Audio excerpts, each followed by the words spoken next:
ആഹാ, എന്ത് നന്മയുള്ള മനുഷ്യരെ. ഈ നന്മമരങ്ങളെ കണ്ട് എന്റെ ഹൃദയം നിറയുകയാണ് ഗൈസ്, നിറയുകയാണ്. വിട്ടുകൊടുക്കാൻ മനസ്സുള്ള ഇതേപോലെ ഒരു ടീമിനെ കിട്ടാൻ പുണ്യം ചെയ്യണം.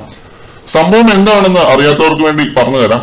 ബിഗ് ബോസ് ഇപ്പൊ എല്ലാവരെയും വിളിച്ച് ലിവിംഗ് റൂമിൽ ഇരുത്തി എന്നിട്ട് പറഞ്ഞു, പവർ ടീമിലുള്ളവർക്ക് അങ്ങോട്ടും ഇങ്ങോട്ടും ചർച്ച ചെയ്ത് ഓരോരുത്തർക്കും ഒരു റാങ്കിങ് കൊടുക്കുക. 5ാം സ്ഥാനത്ത് വരുന്ന ആള് പുറത്താവും. അപ്പൊ പവർ ടീം നേരെ പവർ റൂമിലേക്ക് പോയി എന്നിട്ട് ഡിസ്കഷൻ തുടങ്ങുകയാണ്. ഇത് കഴിഞ്ഞാണ് മെയിൻ കോമഡി നടക്കുന്നത്. 1ാം സ്ഥാനത്തിന് വേണ്ടി ഫൈറ്റ് ചെയ്ത് നിൽക്കേണ്ട ആളുകൾ 5ാം സ്ഥാനത്തിന് വേണ്ടി അടി കൂടുന്ന കാഴ്ച. ഇവർക്ക് ആർക്കും പവർ റൂമേ വേണ്ട. ശ്രീരേഖ പറയുന്നു ഔദാര്യത്തിൽ കിട്ടുന്ന പവർ റൂം എനിക്ക് വേണ്ട എന്ന. യമുന റാണി പറയുന്നു 100 ദിവസവും പവർ റൂമിൽ നിൽക്കാനല്ല ഞാൻ വന്നത് എന്ന. ഗബ്രി പറയുന്നു ഏറ്റവും അലിഗേഷൻസ് വന്നത് എനിക്ക് നേരെയാണ്, അതുകൊണ്ട് എനിക്ക് പവർ റൂമിൽ നിന്ന് പോകണം എന്ന. നിഷാന പറയുന്നു എനിക്ക് ഗെയിം പഠിക്കണം, അതുകൊണ്ട് എന്നെ പവർ ടീമിൽ നിന്ന് പോകാൻ അനുവദിക്കണം എന്ന. എന്ത് ഗതികേടാണെന്ന് ഓർക്കണം ബിഗ് ബോസിന്. എന്നിട്ട് ഇതൊക്കെ കഴിഞ്ഞ് എല്ലാവരും കൂടി ഒരു തീരുമാനത്തിലെത്തി. നിഷാന പവർ റൂമിൽ നിന്ന് ഔട്ടായി. Sreerekha first place, Yamuna second, Janmoni third, പിന്നെ ഗബ്രി ഫോർത്ത്. അത് കഴിഞ്ഞ് നിഷാന ഏറ്റവും ലാസ്റ്റ്. ഇതിനുശേഷമാണ് സത്യം പറഞ്ഞാൽ ബിഗ് ബോസ് ഇങ്ങനെ ഒരു പവർ ടീം സ്വിച്ചിങ് കൊണ്ട് ഉദ്ദേശിച്ച ആ ഒരു സ്പാർക്ക് ബിഗ് ബോസ് ഹൗസിന് മേലെ വീണത്.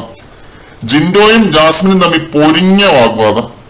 ജിൻഡോയ്ക്ക് പവർ ടീമിൽ കയറണം, അതിനുവേണ്ടി ജിൻഡോ നല്ലപോലെ നിന്ന് ഫൈറ്റ് ചെയ്തു. ഞാൻ ശരിക്കും കൈയടിച്ചു ജിൻഡോയുടെ ആ ഒരു ഫയർ കണ്ടിട്ട്. പുള്ളി നല്ലൊരു പോളി മനുഷ്യനാണ്.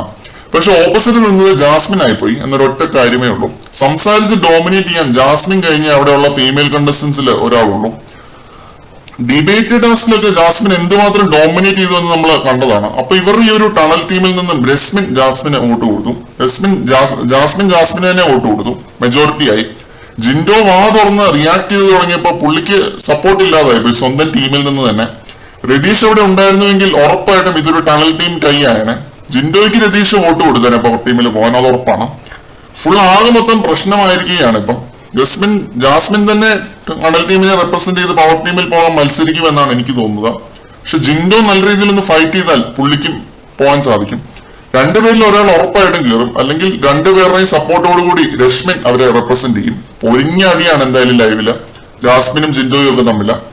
മറ്റൊരു അപ്ഡേറ്റുമായിട്ട് നമുക്ക് വീണ്ടും കാണാം.